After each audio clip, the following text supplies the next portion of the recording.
Welcome to the judging video for the latest weekly midweek car competition here at BOTB. We'll now hand over to this week's lawyer from Onside Law to oversee the judging process. My name's George COTTLE from Onside Law, and I'll be overseeing the judging this morning. Firstly, I can confirm that the competition data has already been sent to the auditing company as is. I would now like today's judges to introduce themselves and, using the secure link provided, mark on the screen where they think the centre of the ball should be. The group will then come to a panel decision. Good morning, my name's Matt Cannon. I'm a senior county referee in footballer, and we have our last game of the season this Saturday. Hi, my name's RENEE HECTOR, and I play football for Watford FC Women, and I'm a coach for Tottenham Hotspur Foundation. Good morning, my name's Peter GEORGIou, and I'm a football and futsal referee. Good morning, my name is DONNELLAN. I'm an ex-professional football player, having been with Chelsea, Fulham and Leyton Orient. Good morning, my name's Hugh GILROY. I'm a referee, a mentor, tutor and observer. Hi, my name is Ari Mendonca. I've been involved in football for over 30 years, firstly as a player, then as a referee. Good morning, my name's Andy Brathwaite, and I'm a football referee, mentor and licensed observer. Hi, I'm JENNA SCILLACI, former professional footballer. I'm now a head coach in a Tottenham College programme. Good morning, my name is Roger Wheeler. I'm a referee and I've been refereeing and lining for more than 30 years. Hi, I'm Joe Thompson, former professional footballer, formerly of Tranmere Rovers and Rochdale, and now your BBC radio presenter for Squad Goals. Judges, please now come to a final panel decision. For your reference, the larger white cross is the calculated average of the 10 individual selections. Thanks very much, George. Good morning, everybody. Morning. Good morning.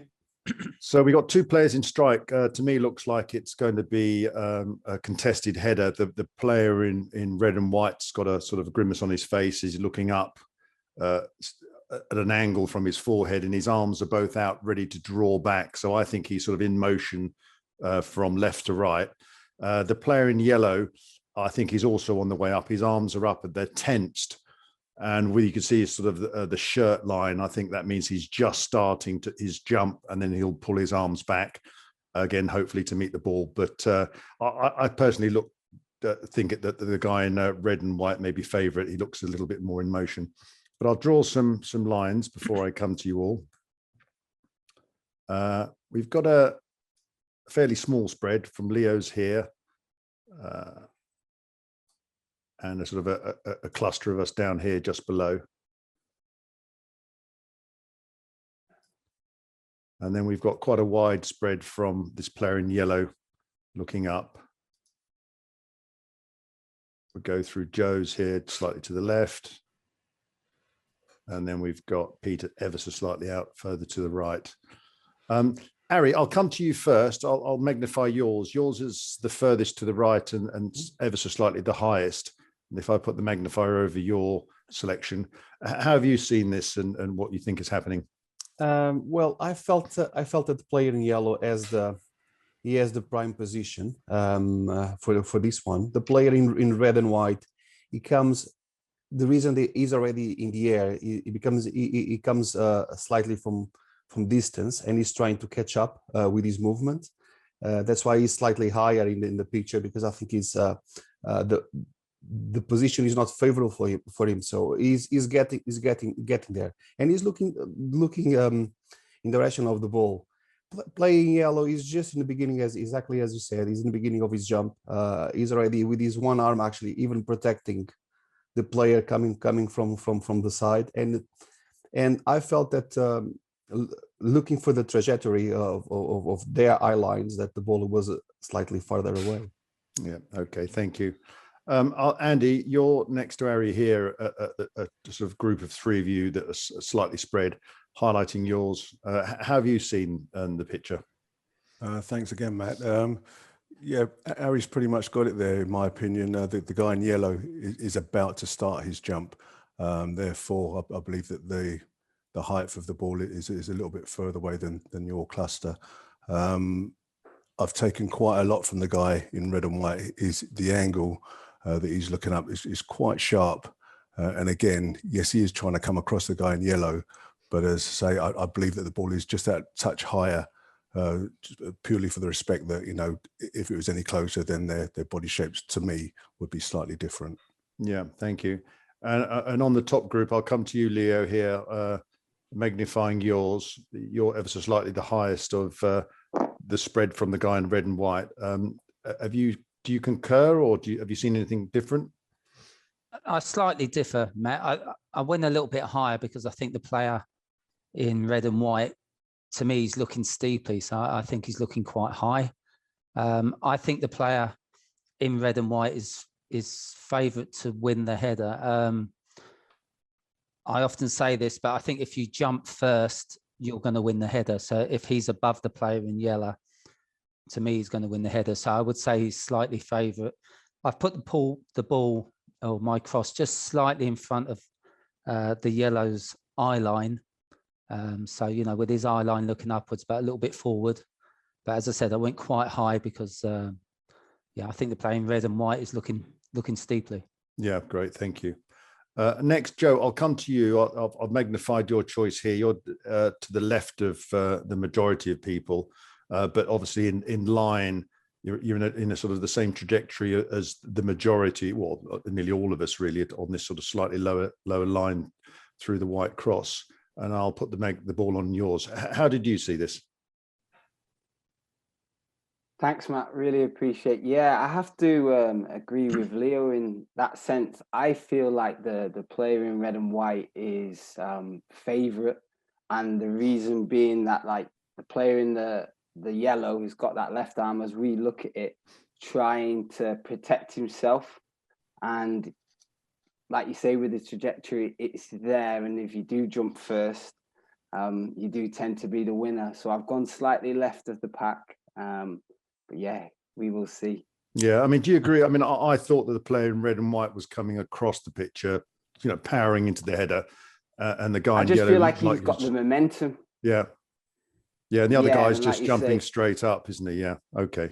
Yeah, he's probably a bit more stationary and now having to adapt to where the flight of the ball may be. Yeah, great. Thank you very much. Renee, I'll highlight yours here. You're just below Ari's on the sort of the choice of three of you on the right-hand side. How did you see the picture and what was happening? Yeah, similarly to what some of the other guys have said, I feel like the player in red and white is actually favourite to win the ball. I feel like the ball and that player are in the foreground, almost closest to us. And the likelihood scenario is that the player in red and white is probably a defending player, a centre-back or something, and the player in yellow is an attacker, and the centre-back's just coming through to try and win the ball. My cross is a little bit higher than most people's, just because purely the player in yellow, as you say, his arms are up, and I feel like he's still got to sort of bend, jump up and bring his arms down. So I feel like the ball's a little bit further away, and it's slightly to the right just because I cross-referenced their eyes also. No, sure. Thank you. Okay. Peter, you're just below Renee's choice. How have you seen the photo? Yeah, I've seen it like everybody else has seen it in regards to the yellow player. He's probably the ball's coming into him or across him, but in front of him. And I agree that the player in red and white, he's coming across and blocking the yellow player from jumping. But like Leo said, he's already up there, so that makes him favourite for the ball.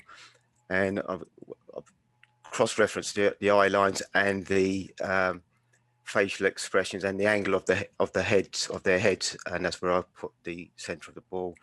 It's just where just in front of the yellow player on his, as you look at the picture, on his right. Yeah, great. Thank you very much. Now I'll come down to this cluster of choices down here.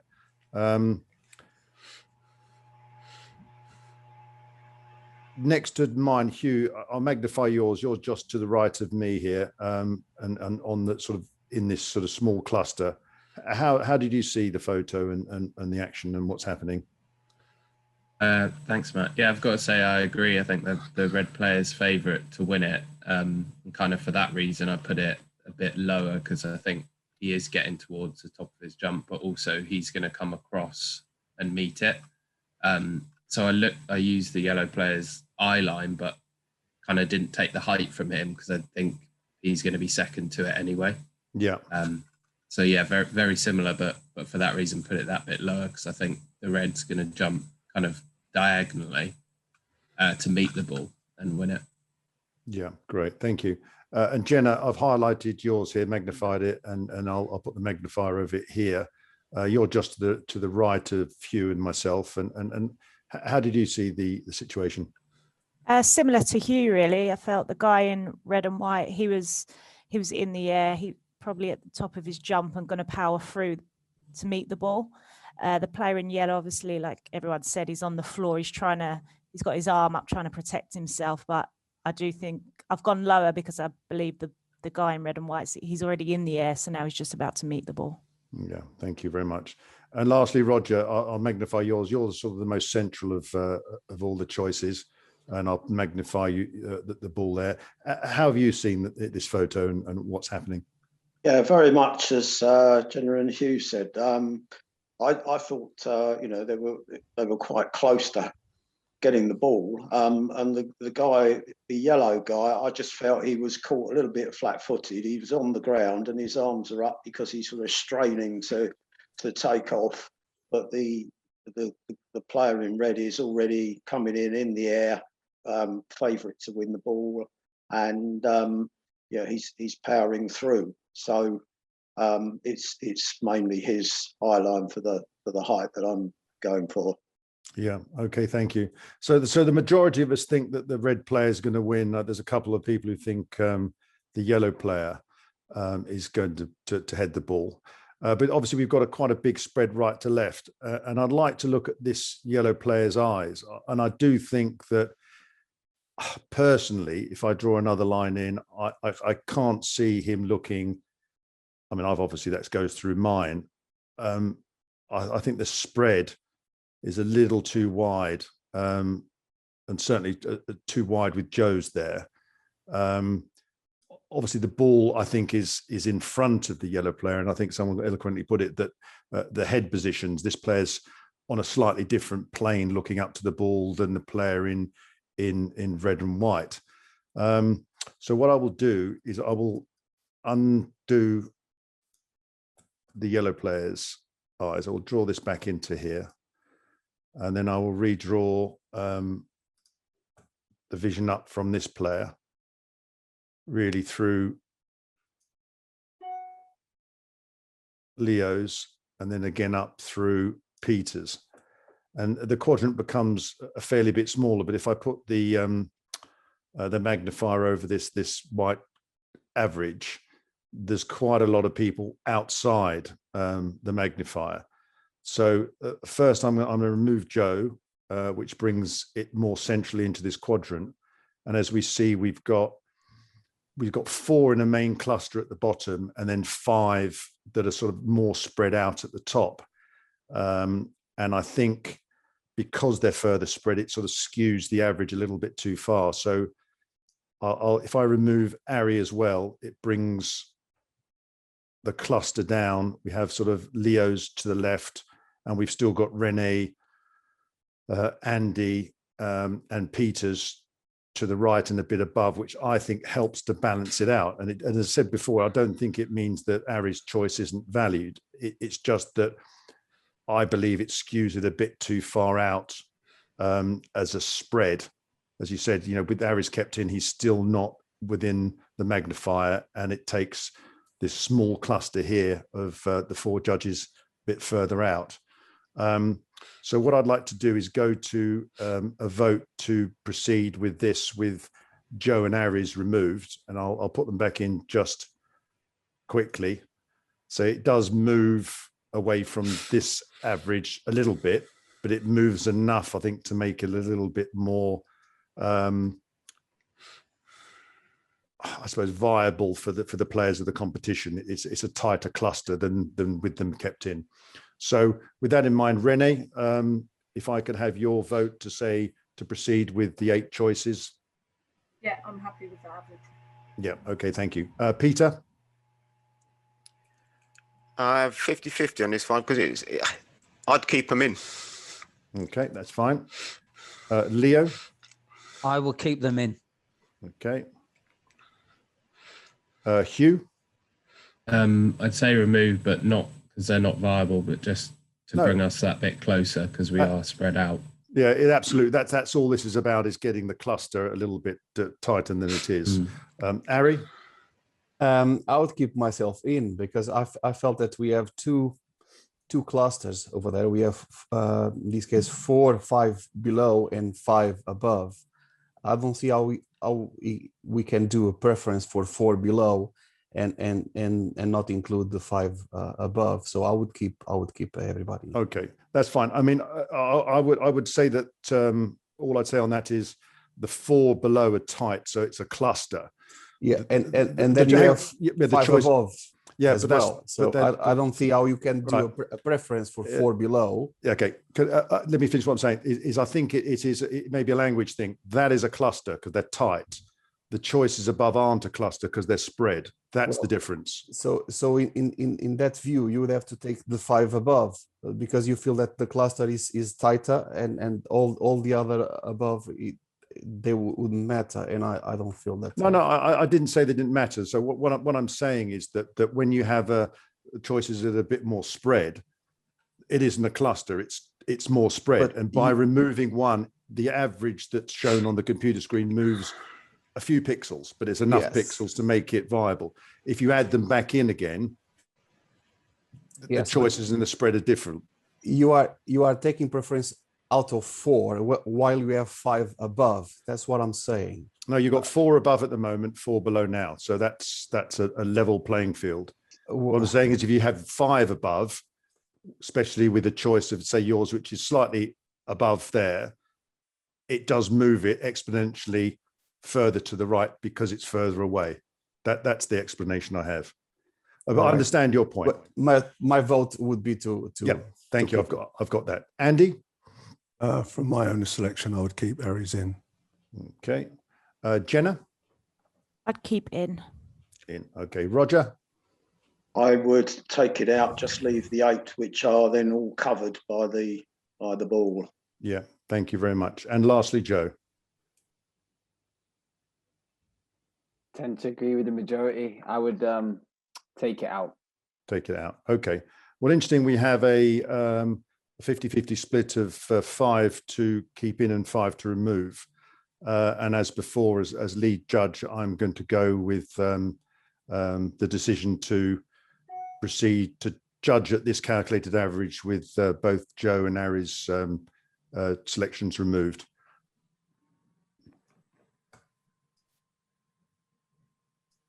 So, George, thank you.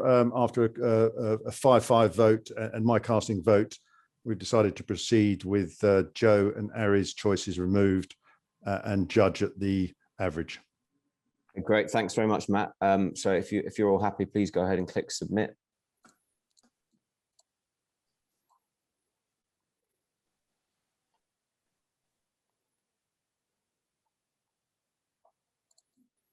Thanks very much, judges. The coordinates selected are 29811168. These coordinates will now be passed to the auditing company ASITS to calculate the winner of the competition, and they will then inform BOTB. That concludes the judging process. Thanks again.